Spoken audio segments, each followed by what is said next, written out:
Like Yourself and Stay Married, Podcast 1.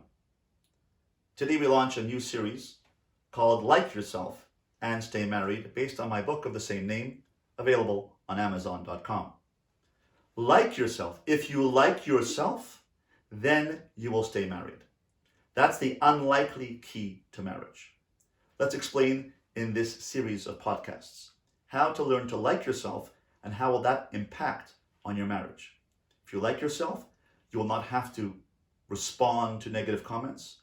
You will not have to take pot shots or negative comments against your spouse. Rather, if you like yourself, you can handle it and stay married. Let's see how. Rabbi Dessler in Michtav Maliyahu brings the following example, the prime example of what is the definition of love. He says, do you love fish? I love fish. And what do we do with this fish that we love? We catch it. We take out the hook.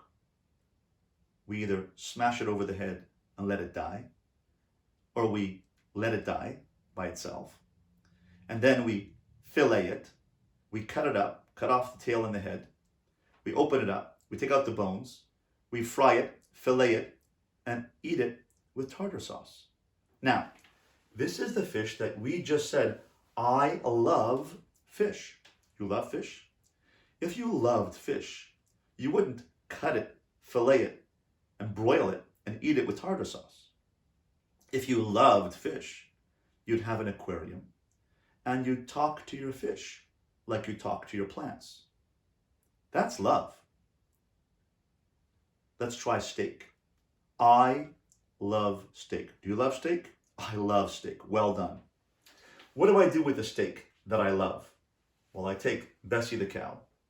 I bring her to the butcher shop. I have the shochet slaughter her, of course, humanely, according to Jewish law.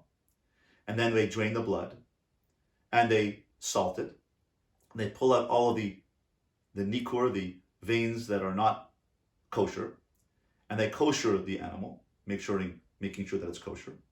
And then we hide it, take off its hide, and then we take out the portions of meat that we like, and we broil them, and then we eat them with barbecue sauce. Now, one second. I love steak. If I love steak, I wouldn't take Bessie the cow and slaughter her, chop her up, put her in the oven, and eat her.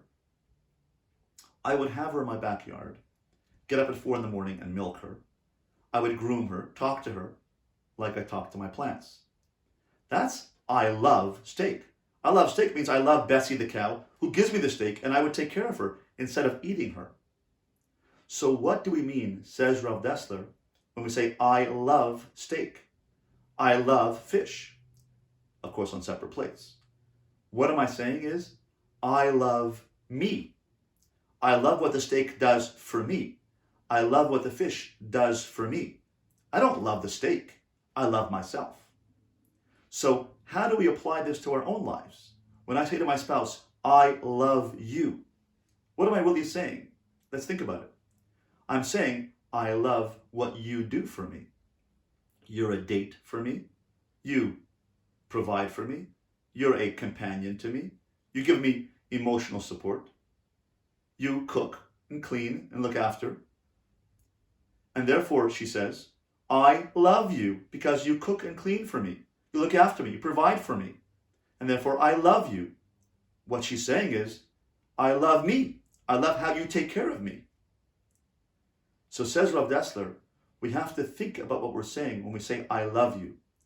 And we think about it by going to the Torah source. The source of the word love comes from the Torah, which is ahava, and it comes from the word hav. The two middle letters of the word ahava are hav, which means to give. Ahava means to give. In Lashon HaKodesh, in Hebrew is a definitive language. The words describe the actual essence of what it means. The word arm, A-R-M, does not have any intrinsic meaning or any intrinsic connection to the word arm or sinews or muscles or tissues. It's just arm, right? Or neck doesn't mean to extend, to speak. It means neck. It's a word that we, by convention, decided the word neck means this. And the word arm means this, but in Hebrew, Lashon HaKodesh, the Hebrew tongue, means that the word means something. Adam. Why wasn't Adam called Steve? Adam is called Adam because he comes from the Adama, from the ground. So Adam is called Adam because he intrinsically means Adama. He means clay. We are made up of the elements of the periodic table. Carbon, sodium, hydrogen, potassium, water, hydrogen. We're made up of Adama. That's why we're known as Adam, man.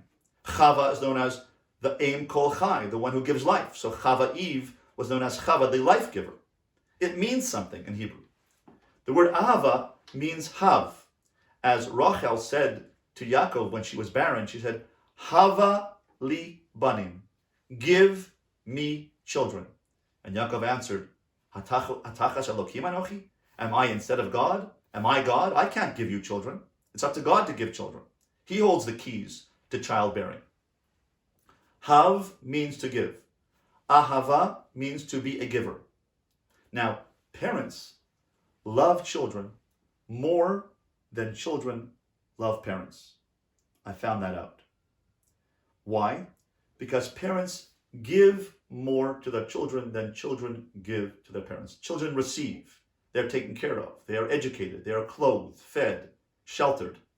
And therefore, we love the person to whom we give. We don't give to the person that we love. We love the person to whom we give. The more you give, the more you love. That's why in the Torah says, when Yitzchak married Rivka, it says, Vayikach Yitzchak et Rivka, Vayaviyeha el ohel Sarah imoy, Vayahaveha. Yitzchak brought Rivka into the tent of Sarah, his mother, and he loved her. 1 second. Shouldn't it say, and Yitzchak loved Rivka, and then he married her, brought her into the tent, and then lived with her? It doesn't say that in the Torah. It says he brought her into his tent, and then when he saw the values that of Rivka were similar to the values of his mother, Sarah, his mother, there was Sarah's tent, it became Sarah's tent once again. Therefore he said, now I love you. I love you because of your values. And therefore first I begin to understand you, to give to you. Then love comes. Love comes from giving, not from taking.